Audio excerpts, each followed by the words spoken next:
Mesdames et messieurs, Vladimir Poutine promet de raser tout pays de l'OTAN qui oserait frapper sur ses bases militaires de Kaliningrad, pire encore sur la grande Russie que vous tous vous connaissez. Alors, M. Poutine a totalement rejeté toute accusation européenne d'une menace existentielle russe qui pèse sur l'Europe. Poutine ne s'est pas arrêté là. Il est encore allé dans la profondeur en disant que l'Occident procède par une manipulation accrue pour accuser la Russie d'une menace existentielle qui pèse sur l'Europe, pour que tous ces pays de l'Europe, via leurs médias et tout ce qui s'ensuit, puissent se retourner contre la grande Russie. Poutine ne s'est pas arrêté là. Poutine a accusé Kiev directement d'être derrière cette attaque de drone qui a frappé un immeuble résidentiel du côté de la Roumanie. Alors, par rapport à ça, Poutine est entré encore plus dans sa profondeur en détaillant que comment se fait-il que les drones lancés par la Fédération de Russie, qui n'ont pas frappé sur le territoire ukrainien, mais les systèmes anti-aériens n'ont pas pu le dévier et le drone a traversé jusqu'en Roumanie. Alors, M. Poutine accuse directement et ouvertement l'Ukraine d'être dans ce coup. Mesdames, Mesdemoiselles et Messieurs, le chef de l'État russe du Kremlin est encore allé plus dans les profondeurs selon lesquelles il dit quoi? Vladimir Poutine affirme que le conflit en Ukraine approche de son terme. Il approche de son terme et dit rester ouvert aux négociations. Mais dans les négociations, il y a certains pays avec lesquels il ne compte plus négocier. Mais il est ouvert aux négociations. Et les négociations n'ont pas abouti. La réelle chose qui nous importe le plus dans ces allocutions qu'il a fait depuis Astana au Kazakhstan est plus précisément sur la question de riposte que Poutine a brandi, vous comprenez, sur les multiples pays de l'OTAN. Parce que il y a certains députés européens, certains responsables européens qui brandissent la menace de frapper sur Kaliningrad, confisquer la région russe de Kaliningrad pour totalement la mettre du côté européen. Alors c'est pourquoi Moscou, Poutine, a fait dans cette sortie du côté de Astana au Kazakhstan pour mettre en garde ses adversaires de l'OTAN, les adversaires de l'Union européenne.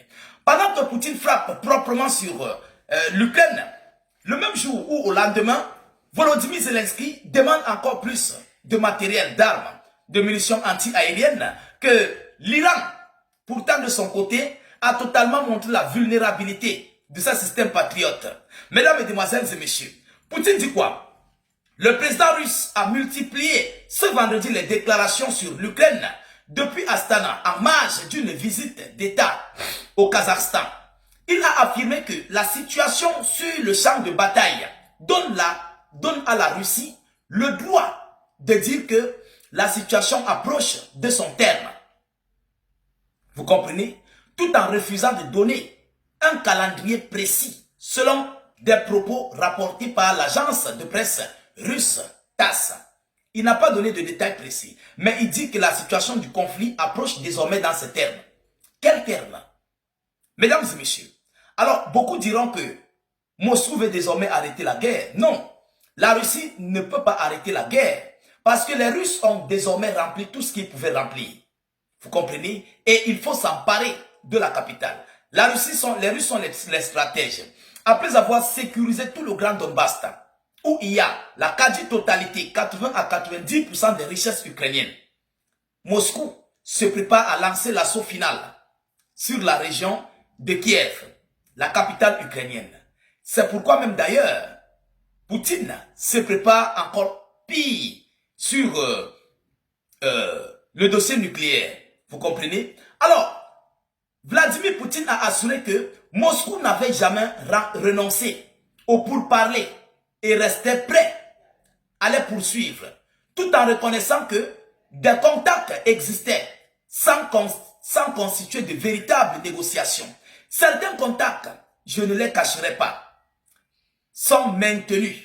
Certains sont maintenus, mais il n'y a pas de négociation à proprement parler. Il n'y a pas de négociation à proprement parler. Certains contacts sont maintenus, mais il n'y a pas de négociation à proprement parler. Ce qui revient à dire quoi? Poutine a mis sur la liste noire d'autres contacts, mais d'autres sont là Vous comprenez? Mais il dit qu'il n'y a pas de réelle négociation. Oui, c'est juste du chantage, c'est juste de la manipulation et voilà. Pour Poutine, il faut respecter ces multiples conditions qu'il a données depuis 2022. Respecter, anéantir la cause profonde. Vous comprenez? Du déclenchement de cette guerre-là. On connaît tous les causes profondes, on a longtemps en parlé ici. Alors, Poutine continue en disant quoi? Sur l'Europe, Vladimir Poutine a qualifié de délit et de mensonges éhontés les déclarations des dirigeants européens évoquant une menace d'agression russe. Oui, il a abordé ce sujet. Il dit que certains dirigeants européens qualifient la Russie de menace et que la Russie pourrait lancer des attaques contre l'Europe. Pourtant, Poutine, lui, ne reconnaît pas ça. Poutine ne reconnaît pas que la Russie menace l'Europe. Il n'a pas affaire à l'Europe, il a affaire à l'Ukraine. Alors, sur la même lignée, mesdames et messieurs, la Russie n'a jamais menacé et ne menace pas les pays européens, selon Vladimir Poutine. Pourtant, dans leur tapage médiatique, ça tourne en boucle. Ça fait la une des médias. La menace russe sur l'Europe, la menace russe sur la France, la menace russe sur tel, sur X, sur Y. Ça tourne en boucle.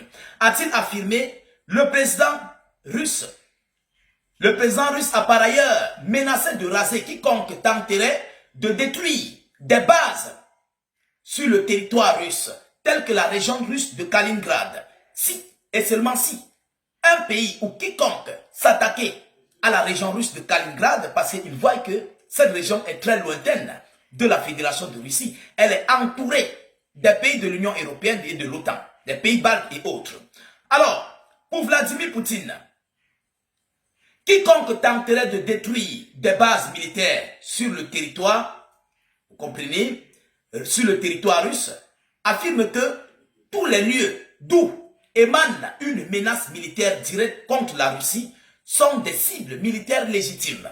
Donc, le lieu où va provenir, comment dirais-je, le lieu où proviendra la menace de cette frappe contre le territoire de la Fédération de Russie, Moscou raserait immédiatement ce territoire de la surface de la Terre. Oui. Et nous savons la vulnérabilité des systèmes anti-aériens européens qui ne sont pas prêts à supporter la charge des multiples missiles russes tels que les Oreshnik, les Kinjal, les Zircon et autres. Donc ce pays aura affaire à la grande Russie de Vladimir Poutine. Mais la question que je me pose, est-ce que c'est une menace réelle de Vladimir Poutine ou une menace du dernier tournant? Mesdames et messieurs, nous savons toujours que les Européens ont toujours eu à briser les menaces de la Fédération de Russie. Poutine a toujours laissé l'Occident briser ces menaces. Est-ce qu'il le fera réellement? Voilà la question que je me pose. Poutine a toujours mis des lignes rouges, il a toujours tracé les lignes rouges, mais qui ont toujours été brisées par l'Europe. Est-ce que Poutine agira? Vous pouvez me répondre en commentaire. Mesdames, Mesdemoiselles et Messieurs, partagez la vidéoconférence au maximum. Mettez-la partout à travers le monde, sécurisez-la avec un maximum de j'aime. N'hésitez pas à vous abonner pour ne plus rater la page, mais aussi ne plus perdre nos vidéoconférences. Je vous reviens tout à l'heure pour une prochaine série d'informations. Soyez encore salués une fois de plus. Ciao, ciao.